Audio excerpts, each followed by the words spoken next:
Oke, baik. Bismillahirrahmanirrahim. Assalamualaikum warahmatullahi wabarakatuh.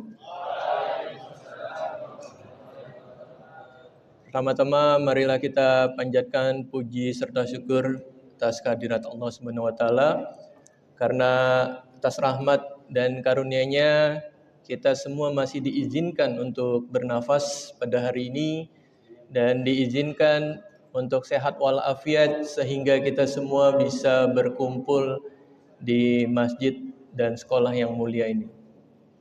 Pertama-tama saya ucapkan terima kasih untuk Pak Mahfud yang sudah mempercayai saya untuk menggantikan, ya walaupun ini seperti dijorokin sama Pak Mahfud. Yang terhormat kepada Kepala SMA Muhammadiyah 18 Jakarta, Bapak Ahmad Saifuddin SPD, dan Ibu Pimpinan, Bu Khairul Badriah selaku Wakil Kepala Sekolah Bidang Kurikulum, dan Bu Ira selaku Wakil Kepala Sekolah Bidang Kesiswaan, dan Bapak Ibu staf guru dan karyawan yang saya hormati, dan anak-anak semua yang saya cintai. Untuk tema kultum kita hari ini, saya mengangkat tema berkaitan dengan adab dan ilmu padi. Jadi di sini saya mencari tentang sebuah hadis yang dimana Rasulullah itu mengatakan atau bersabda, sesungguhnya aku diutus untuk menyempurnakan akhlak yang mulia. Jadi Rasulullah itu ketika di hadis ini, menurut hadis riwayat Ahmad disahihkan oleh Albani, Rasulullah itu bukan untuk mendidik masyarakat untuk menjadi cerdas, bukan untuk merubah masyarakat yang miskin menjadi kaya, tapi Rasulullah di sini ditegaskan dalam hadis riwayat Ahmad, sesungguhnya aku diutus untuk menyempurnakan akhlak, yang menunjukkan bahwa akhlak adalah inti ajaran Nabi Muhammad SAW. Nah, menariknya adalah Rasulullah itu sering diejek, difitnah, dilemparin kotoran manusia dan lain sebagainya. Tapi Nabi Muhammad tidak pernah membalas hal tersebut, yang menunjukkan bahwa Rasulullah itu tidak pernah marah kecuali apa? Kecuali ketika agamanya yang dihina. Nah, di sini menunjukkan bahwa betapa luar biasanya akhlak Rasulullah. Dan kita berkaitan dengan ilmu padi. Jadi kalau kalian ya yang laki-laki yang seneng nonton combat sport ya, UFC atau MMA, kalau kita lihat karakter dari Khabib Nurmagomedov atau Islam Makhachev atau Khamzat Chimaev, kalau kita lihat akhlaknya mereka bertiga itu sangat luar biasa. Mencerminkan seorang mujahid yang tangguh, yang baik, yang dermawan, dan juga lemah lembut. Mereka itu jarang sekali trash talk ketika konferensi pers di UFC. Yang menunjukkan bahwa kualitas seseorang itu bukan dilihat dari gayanya dia ya, bertindak atau berbicara semaunya dan lain sebagainya. Tapi kualitas diri seseorang adalah ketika dia menunjukkan prestasinya. Kalau kalian flashback, lihat pertandingan antara Khabib dan siapa yang paling fenomenal? Ya, Conor McGregor. Gimana luar biasanya perkataan-perkataan McGregor pada Khabib dan timnya dan lain sebagainya. Tapi Khabib dia menunjukkan ketika di atas ring, let's do talk. Ayo kita berbicara. Dan apa yang terjadi? Posisi McGregor saat itu adalah terpojokan. Ya, insight yang kita bisa ambil di sini adalah laki-laki itu nggak banyak tingkah. Ya. Tenang, tapi dia berkualitas. Itu yang bisa kita ambil. Jadi ilmu padi itu ketika kalian lihat, padi saat masih kecil, masih hijau, dia berdiri tegap. Benar nggak? Benar ya? Tapi ketika padi, semakin dia berisi, semakin dia merunduk.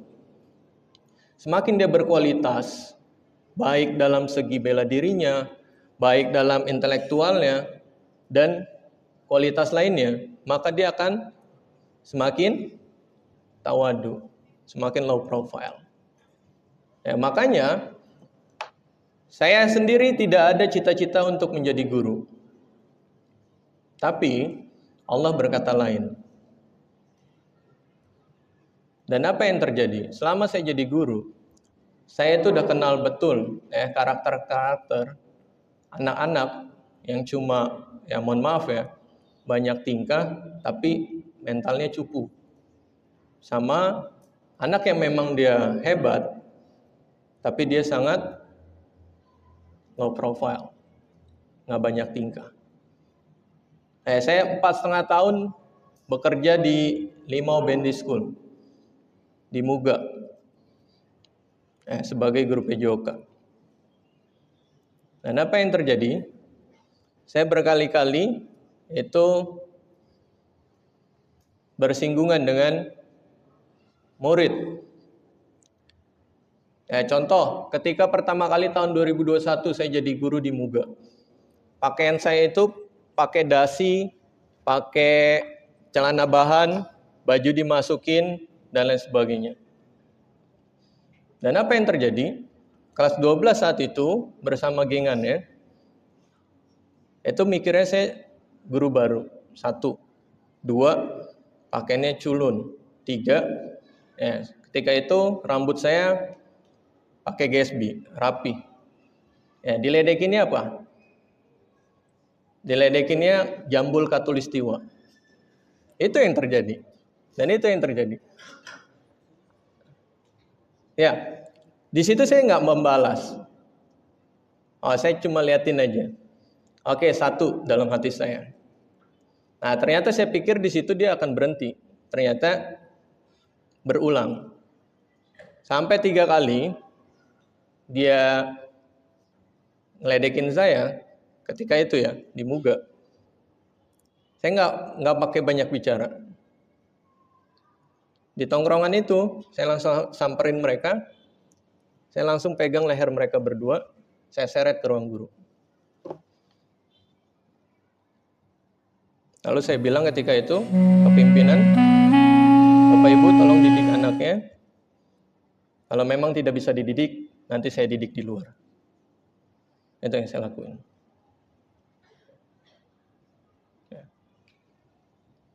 Dan bukan cuma sekali. 2024 ada anak dari sekolah Presiden University dikeluarkan gara-gara dia berantem. Masuk Muga, petantang petenteng. Ketika itu ketahuan sama saya, dia lagi nge-vape di toilet. Saya tegur baik-baik. Saya nasihatin baik-baik. Dan apa yang terjadi? Dia merasa bahwa dia masuk Muga itu karena dikeluarin ya, tantang tenteng, cari nama dan lain sebagainya. Dia bersikap kurang ajar ke saya. Dan apa yang terjadi? Saya cuma bisikin ke dia kayak gini. Kalau memang kamu merasa jagoan, kita selesain di luar. Saya bilang kayak gitu. Saya di sini itu mendidik kamu. Dan saya punya kewajiban untuk memperbaiki karakter kamu. Sekolah ini punya peraturan, dan saya hanya menjalankan tugas. Tapi kalau kamu ada masalah personal dengan saya, kita selesaikan di luar. Dan apa yang terjadi? Ketika masuk materi bela diri, Anak-anak saya ajarin semua teknik pukulan, tendangan, dan lain sebagainya. Dan ketika sparring, saya ingin sparring sama dia. Pengen kasih shock terapi. Tapi apa yang terjadi? Dia selalu alasan sakit dan lain sebagainya. Lalu ketika saya ikut Pak Aep ke SMK Al-Kausar, hal yang serupa juga terjadi. Ya, balik lagi. Kenapa sih anak-anak di Indonesia itu kalau ngelihat guru baru itu seakan-akan sesuatu hal yang harus ditertawakan dan lain sebagainya. Padahal baru ataupun tidak, mereka adalah guru kalian. Dan balik lagi, adab itu yang utama.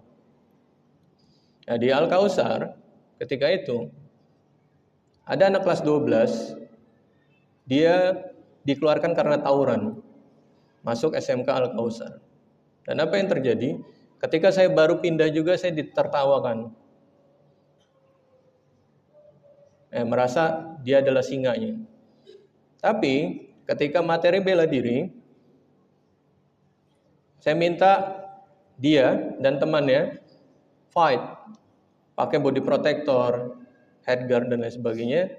Setelah itu, saya minta mereka berdua lawan saya. Dan balik lagi, tugas saya hanyalah memberikan shock terapi, sebuah pendidikan bahwa jangan pernah kurang ajar sama guru. Kenapa? Karena mereka sudah lelah mendidik kalian di sekolah dan lelah mendidik keluarganya di rumah. Jadi tolong hargai guru-guru kalian. Mereka juga sama seperti kalian. Mereka juga pasti merasa emosi. Mereka juga pasti punya merasa lelah. Dan mereka juga ingin dihargai. Ingin nggak kalian dihargai? Ingin nggak? Ingin. Ya, sama. Jadi ayo kita sama-sama bekerja sama untuk sama-sama menjadi lebih baik. Guru kalian bukan orang yang sempurna, begitupun juga saya. Ya. Saya sekolah di STM Bunda Kandung. Hari-hari saya sebelum jadi atlet, hobi saya tawuran. Tapi apa yang terjadi? Yang terjadi adalah saya merasa, oh ini nggak ada gunanya. Dan saya menemukan titik balik saya. Nah, harapan saya kalian pun juga sama. Laki-laki boleh bandel. Boleh mencoba, boleh mencari jati di diri. Tapi ingat, temukan titik balik kalian. Kenapa? Karena seburuk-buruknya kita hari ini, masa depan kita itu masih bersih dan suci. Ya, itulah kenapa pada akhirnya Allah menakdirkan saya menjadi guru. Walaupun tidak ada satupun cita-cita saya untuk jadi seorang guru. Tapi saya yakin Allah punya rencana terbaik dan pada akhirnya kita dipertemukan di tempat yang baik. Harapan saya dan saya doakan kalian menjadi anak-anak yang hebat, anak-anak yang sukses, dan anak-anak yang bisa menjadi contoh terbaik untuk keluarga kalian. Ya, mungkin itu yang bisa saya sampaikan. Kurang lebihnya mohon maaf. Yang baik datangnya dari Allah, dan yang tidak baik dan kesalahan itu datangnya dari diri saya pribadi. Kurang lebihnya mohon maaf. Terima kasih. Wassalamualaikum warahmatullahi wabarakatuh.